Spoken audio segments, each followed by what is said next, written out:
что если древнейший город в истории человечества находится не в Египте и не в Месопотамии, а на дне океана, у берегов Индии. В 1999 водолазы обнаружили под водой каменные конструкции возрастом 9,5 тысяч лет. Это на 5 тысяч лет старше египетских пирамид. Ученые до сих пор не могут объяснить, кто их построил и как целый город оказался на глубине 36 метров.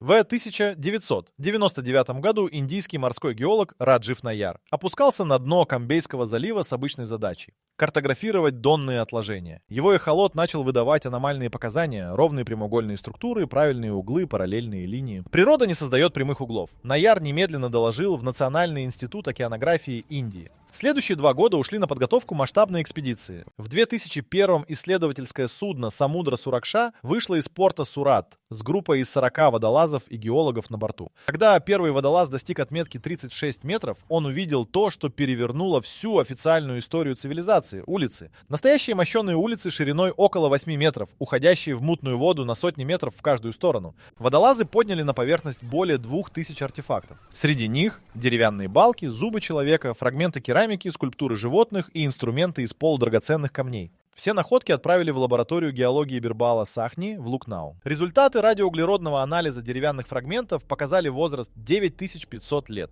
Для сравнения, первые известные города Месопотамии, Урук и Эриду, появились 6000 лет назад. Египетские пирамиды построили 4500 лет назад. Этот город старше их всех вместе взятых. Геологи установили, что Камбейский залив стал морем примерно 9000 лет назад. Именно тогда, когда закончился последний ледниковый период и уровень мирового океана поднялся на 120 метров. До этого весь шельф был сушей. Получается, что неизвестная цивилизация построила этот город еще до того, как море поглотило побережье. Люди либо успели уйти, либо погибли вместе с городом. Размеры обнаруженных структур поражали.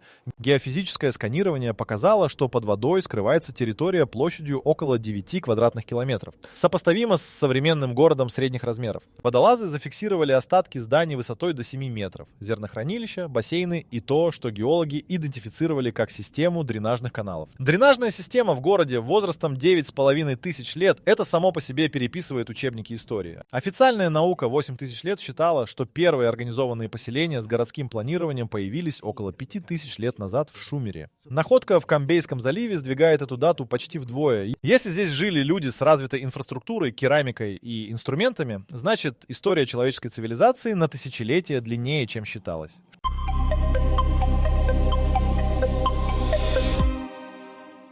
Среди 2000 поднятых артефактов один предмет озадачил ученых больше всего остального. Это была скульптура человеческой фигуры из мелкозернистого песчаника высотой 23 сантиметра.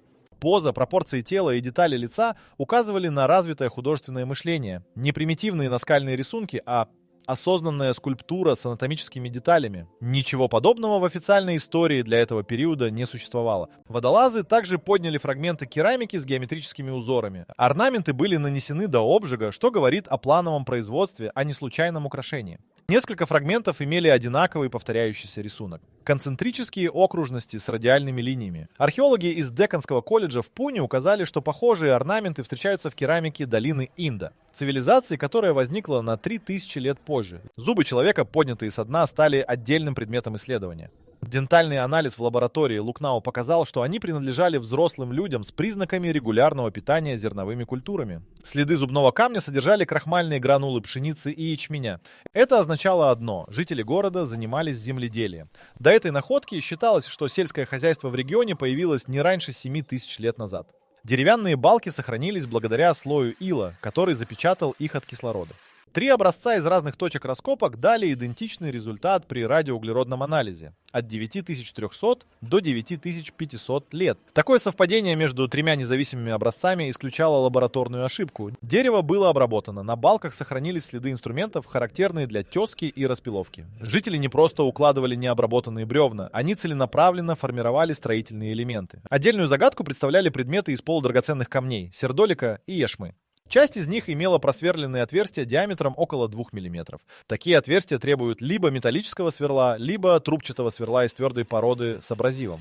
Оба варианта предполагают уровень технологий, который официальная наука относила к значительно более позднему периоду. Просверленные бусины из сердолика считались маркером цивилизации долины Инда, и вдруг они появлялись в слоях на 3500 лет раньше. На глубине 32 метров водолазы зафиксировали конструкцию, которую геологи первоначально приняли за естественное скальное образование. При ближайшем рассмотрении оказалось, что это ступенчатая платформа из тщательно подогнанных каменных блоков размером примерно 90 на 60 сантиметров каждый. Блоки были уложены без раствора, но с такой точностью, что между ними практически не было зазоров. Похожий метод кладки использовали строители Мачу-Пикчу в Перу, но на 6000 лет позже. Самой неожиданной находкой стали остатки того, что геологи идентифицировали как очаги.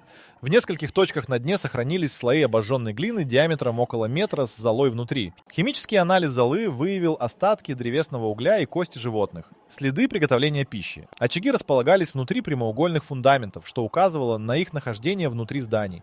Люди жили здесь, готовили еду, хоронили умерших и украшали керамику узорами. За 4500 лет до того, как египтяне заложили первый камень Великой пирамиды.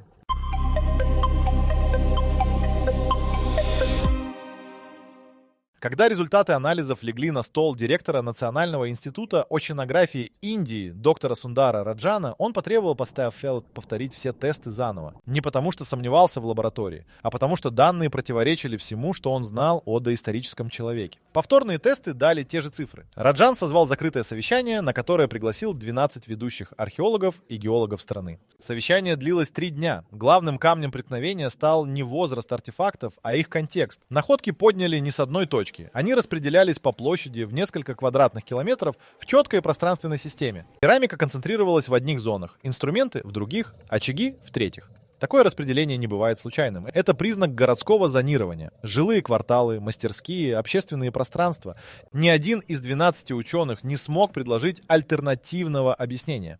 Британский геолог Грэм Хэнкок, узнав о находке, немедленно вылетел в Индию. Хэнкок годами утверждал, что развитые цивилизации существовали до официально признанного начала истории, и его за это высмеивали в академических кругах. Теперь он стоял перед индийскими учеными и говорил: «Я же предупреждал». Его книга «Следы богов», вышедшая в 1995-м, содержала именно такую гипотезу. За 4 года до находки в Камбейском заливе индийские коллеги слушали его уже без скептицизма. Американский океанограф Роберт Баллард, тот самый, кто нашел «Титаник», изучил отчеты экспедиции и заявил в интервью журналу National Geographic, что структуры в Камбейском заливе слишком регулярны, чтобы быть природными. Баллард подчеркнул конкретный факт. Естественные скальные образования не образуют прямоугольных замкнутых контуров площадью от 100 до 300 квадратных метров каждый. Именно такие контуры зафиксировало эхолотное сканирование по всей площади подводного города. Индийское правительство отреагировало быстро. Министерство науки и технологий выделило финансирование на 3 дополнительные экспедиции. Однако здесь начались первые противоречия. Часть ученых настаивала на немедленной публикации всех данных в международных рецензируемых журналах. Другая часть требовала сначала провести полное подводное картографирование, чтобы исключить любые альтернативные интерпретации. Пока шли споры, международное сообщество узнало о находке из утечки в индийской прессе. Реакция западной академической науки оказалась предсказуемой. Журнал Antiquity опубликовал критическую статью, в которой британские археологи выдвинули версию о том, что артефакты могли быть занесены морским течением из более поздних прибрежных поселений. Авторы статьи не выезжали на место и не изучали оригинальные образцы. Индийские геологи ответили детальным опровержением. Течения в Камбейском заливе движутся с севера на юг, тогда как ближайшие известные поселения той эпохи находятся к востоку. Занос артефактов с востока на запад против направления течения физически невозможен. Профессор археологического общества Индии Ашок Мали в 2002 опубликовал сравнительный анализ находок. Он сопоставил орнаменты на керамике из Камбейского залива с орнаментами цивилизации долины Инда и обнаружил 27 совпадающих графических элементов. Его вывод был прямым. Город в Камбейском заливе — это не изолированная аномалия, а предшественник всей последующей индийской цивилизации. Люди, покинувшие затопленный город, принесли с собой технологии, орнаменты и навыки, которые легли в основу одной из величайших цивилизаций древнего мира.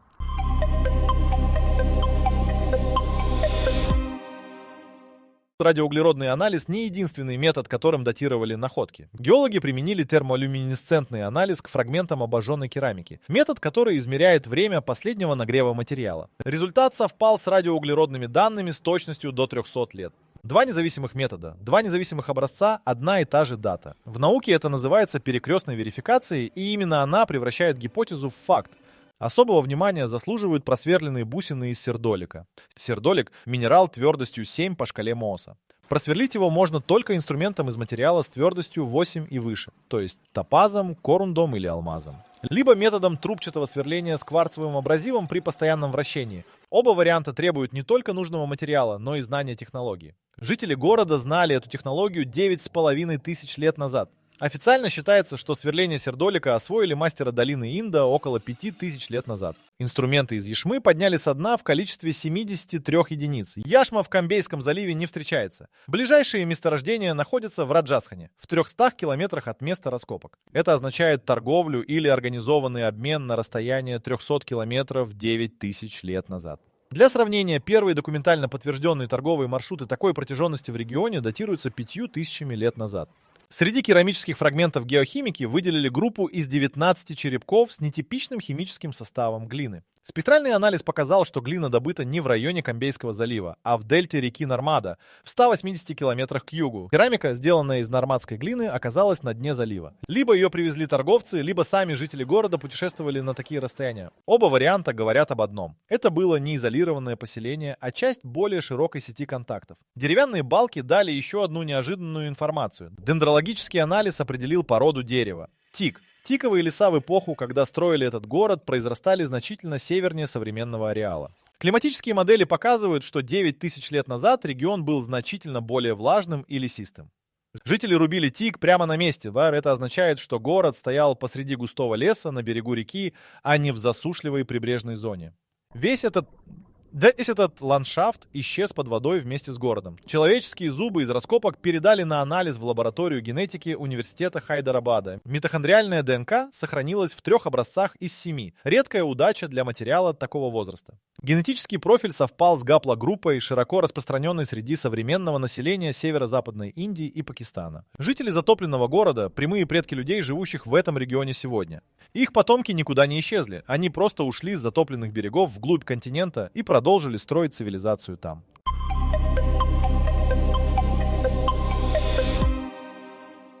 Генетические данные указали направление, но не дали полного ответа. Чтобы понять, кто жил в затопленном городе, ученые обратились к палеоантропологии, науке о древнем человеке по костным останкам. Зубы дали не только ДНК, но и физические характеристики. Размер коронок, толщина эмали, форма корней – все это позволяет восстановить облик людей без единой фотографии и без единого скелета. Зубная эмаль у всех найденных образцов оказалась толще среднего показателя для современного человека. Это признак диеты с высоким содержанием твердой пищи, необработанных зерен, сырых корнеплодов, орехов.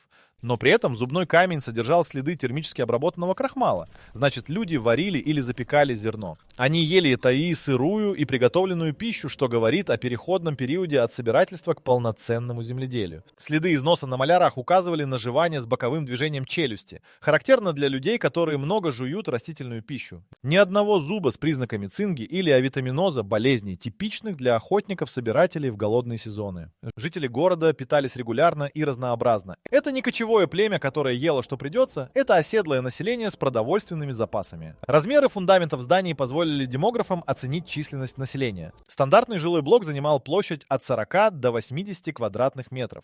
При плотности застройки, зафиксированной эхолотом, и средней численности домохозяйства в 5-7 человек, демографы получили цифру от 10 до 30 тысяч жителей. 30 тысяч человек в одном городе 9,5 тысяч лет назад – это сопоставимо с населением древнего Вавилона, который возник на 4000 лет позже. Зернохранилища, идентифицированные по форме и расположению, имели объем от 20 до 50 кубических метров каждое. При таком объеме одно зернохранилище могло обеспечить зерном семью из 5 человек на 2 года. Наличие стратегических запасов говорит о централизованном управлении распределением продовольствия, то есть о какой-то форме власти или администрации. Анархические общины не строят зернохранилища с 2-летним запасом. Расположение очагов внутри зданий тоже несет информацию.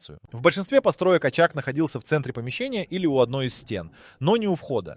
Это означает, что здания имели крышу и стены, которые удерживали тепло и защищали огонь от ветра. Открытые очаги у входа – признак временного лагеря. Очаг внутри закрытого помещения признак постоянного жилья. Жители не кочевали и не жили во временных укрытиях. Они строили дома, в которых планировали жить долго. Скульптура человеческой фигуры из песчаника дала искусствоведам отдельный материал для анализа.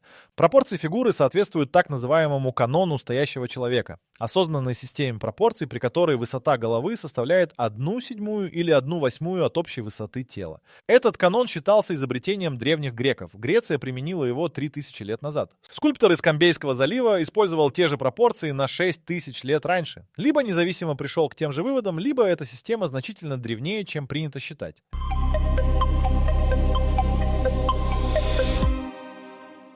К 2003 году вокруг находки сформировались 3 научных лагеря с принципиально разными объяснениями. Каждый лагерь опирался на одни и те же данные, но интерпретировал их по-разному. Это само по себе говорит о том, насколько находка выбивается за рамки существующих моделей. Первая группа, назовем их консерваторами, настаивала на том, что структуры в Камбейском заливе являются природными геологическими образованиями, случайно обогащенными артефактами из более поздних прибрежных поселений. Главный аргумент: в Камбейском заливе сильные приливные течения, которые теоретически могли переместить предметы с берега на дно. Слабость этой версии в математике. Скорость течений в заливе составляет от 2 до 4 км в час. При такой скорости артефакты рассеиваются равномерно по дну, а не концентрируются в четких прямоугольных зонах. Консерваторы не предложили механизма, который объяснил бы пространственную систему находок. Вторая группа, ревизионисты, приняла данные как есть и предложила переписать хронологию цивилизации. Их версия: на территории современной Индии существовала развитая культура задолго до всех известных цивилизаций. Когда уровень океана поднялся и затопил прибрежные города, выжившие жители ушли вглубь континента и принесли с собой технологии и культурные традиции. Именно этим объясняется внезапное появление развитой цивилизации долины Инда. Она не возникла на пустом месте, а унаследовала знания от предшественников. Эта версия элегантна, но требует полного пересмотра учебников,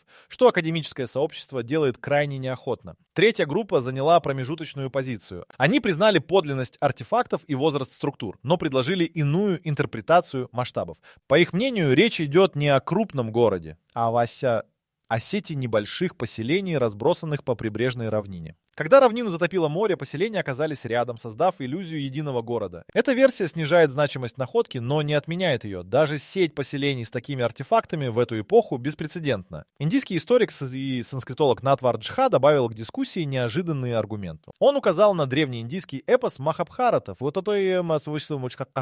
котором описывается затопление богатого приморского города Дварки, легендарного царства бога Кришны. По тексту эпоса город ушел под воду после того, как море поглотило сушу. Джха сопоставил географические описания из эпоса с расположением подводных структур в Камбейском заливе, и совпадение оказалось точным до деталей. Залив, в котором найден город, в древних текстах называется именно тем именем, которое санскритские тексты дают заливу у Дварки. Западные историки отнеслись к этому аргументу скептически. Эпос записан значительно позже описываемых событий, и его географические детали могли быть добавлены позже. Однако индийские ученые указали на обратное. Если эпос описывает реальное затопление реального города, то его географическая точность является аргументом в пользу исторической основы текста, а не против нее. Геолог Александр Малахов из Российской академии наук, изучивший опубликованные данные, предложил версию о катастрофическом характере затопления. По его расчетам, подъем уровня океана в конце последнего ледникового периода не был равномерным. В определенные периоды уровень воды поднимался на несколько метров за столетие, темп, который люди могли не успеть отследить за одно поколение. Город мог быть затоплен в течение нескольких десятилетий, достаточно медленно, чтобы жители успели уйти, но достаточно быстро, чтобы бросить тяжелые каменные конструкции и большую часть керамики.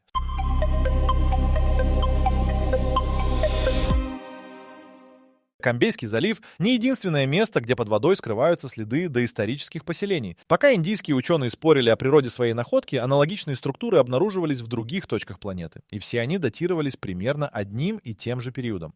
Это совпадение перестало казаться случайным. У берегов японского острова Йонагуни в 1986-м водолаз Кихачиро Аратаки наткнулся на ступенчатые террасы из песчаника на глубине 27 метров. Структуры имели прямые углы, параллельные поверхности и явные следы обработки. Геологи из университета Рюкю датировали время затопления этого места 10 тысячами лет назад. Примерно той же эпохой, что и город в Камбейском заливе, на противоположных концах Азии в одно и то же время под водой оказались рукотворные конструкции. У берегов Кубы в 2001 том же году, когда индийская экспедиция подняла первые артефакты. Канадские исследователи Поль Вайнсвейк и Паулина Залицки зафиксировали на глубине 700 метров правильные геометрические структуры площадью около 2 квадратных километров. Кубинские геологи подтвердили искусственное происхождение объектов. Глубина в 700 метров исключает версию о постепенном затоплении. Такой уровень океан имел около 50 тысяч лет назад. Эта находка пока не получила объяснения вообще. На Средиземноморском шельфе у берегов Мальты в 2003-м британский исследователь Дэвид Сауси обнаружил на глубине 8 метров каменную дорогу длиной около 800 метров.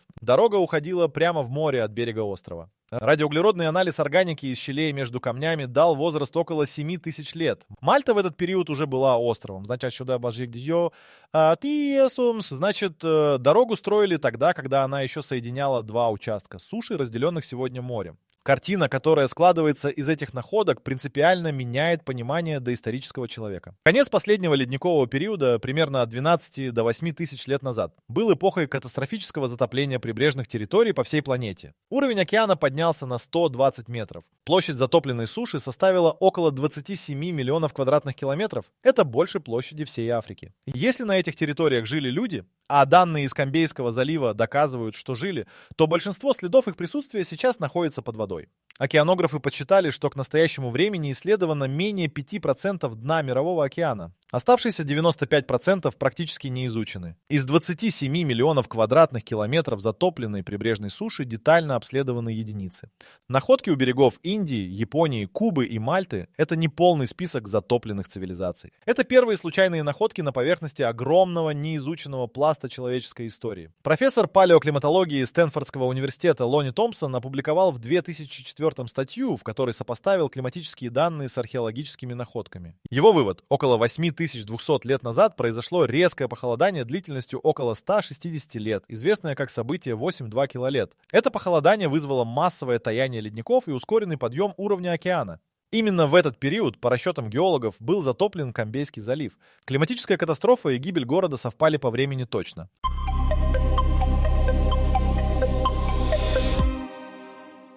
В 2004-м индийское правительство внезапно засекретило часть отчетов экспедиции. Не все материалы, только те, которые касались генетического анализа и детальных карт подводных структур. Официальное объяснение. Данные требуют дополнительной верификации перед публикацией. Неофициальное объяснение, которое циркулировало среди участников экспедиции. Находка слишком сильно противоречила официальной хронологии, принятой международным научным сообществом, и публикация полных данных вызвала бы давление на Индию со стороны западных академических институтов.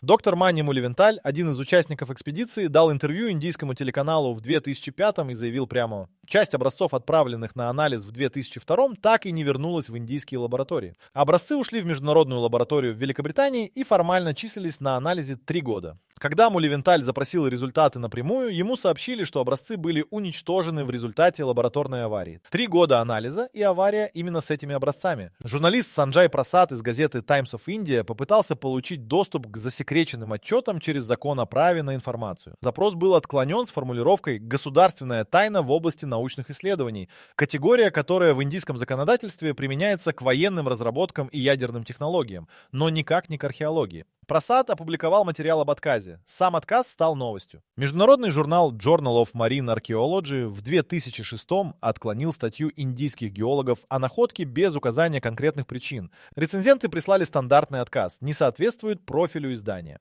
Профиль издания — подводная археология. Статья была именно о подводной археологии. Главный редактор журнала в тот период был сотрудником Британского музея, который официально придерживался позиции о невозможности существования развитых поселений в данном регионе в указанный период.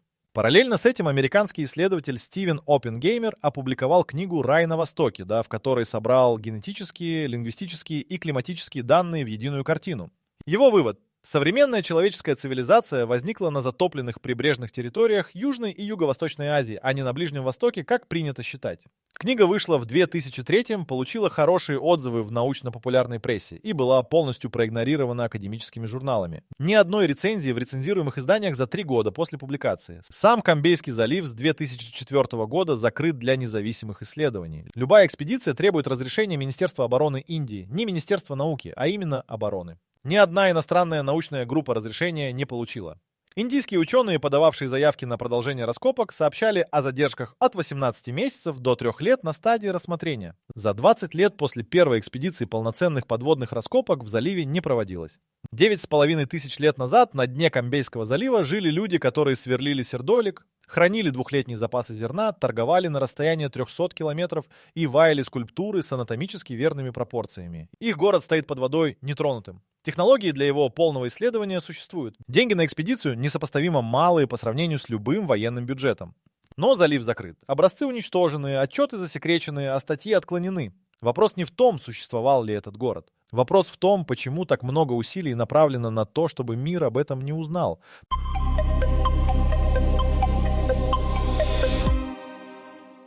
В начале этого рассказа прозвучал вопрос, почему древнейший город в истории человечества находится не в Египте и не в Месопотамии, а на дне океана у берегов Индии? Ответ оказался проще и страшнее одновременно. Потому что большинство древнейших городов планеты тоже находятся под водой, и мы просто их еще не нашли. А те, что нашли, предпочитают не изучать. Официальная история цивилизации построена на том, что сохранилось на суше. Шумер, Египет, Китай. Все великие древние культуры возникли вдали от нынешней береговой линии. Это не случайность и не географическое предпочтение древних людей.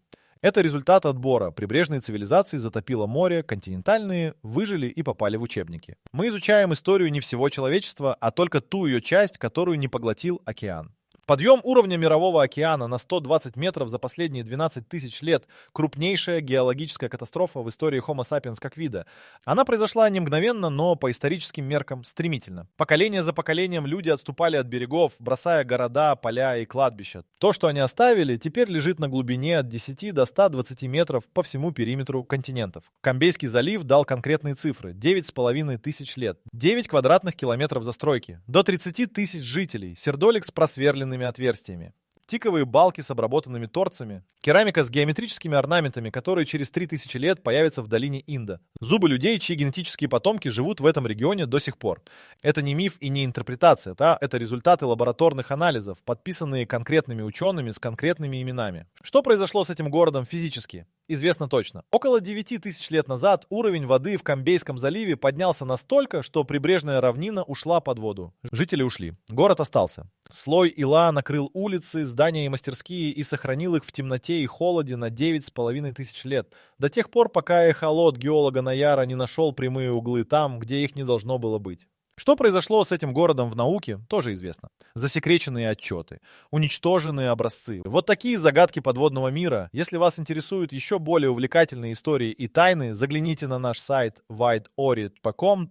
Там есть много всего интересного. Ссылка в описании, не упустите шанс. Отклоненные статьи. Закрытый залив. 20 лет без полноценных раскопок. История, которая могла бы изменить все, что мы знаем о себе как виде, лежит на дне под слоем ила и под слоем бюрократических запретов. Финальный факт, который стоит запомнить, звучит так. Когда строители этого города укладывали последние каменные блоки в ступенчатую платформу на берегу реки, шумерской цивилизации не существовало еще 3000 лет. Египетского государства 4000 лет, Греции 6000 лет, Рима 8000 лет. Все, что мы называем историей человечества, войны, империи, философия, наука, религии, все это произошло после того, как море поглотило этот город. Его жители не знали, что станут первыми. Они просто жили, строили и хранили зерно на 2 года вперед. Их город до сих пор стоит на дне. Он никуда не делся. Вопрос только в том, захотим ли мы наконец его поднять.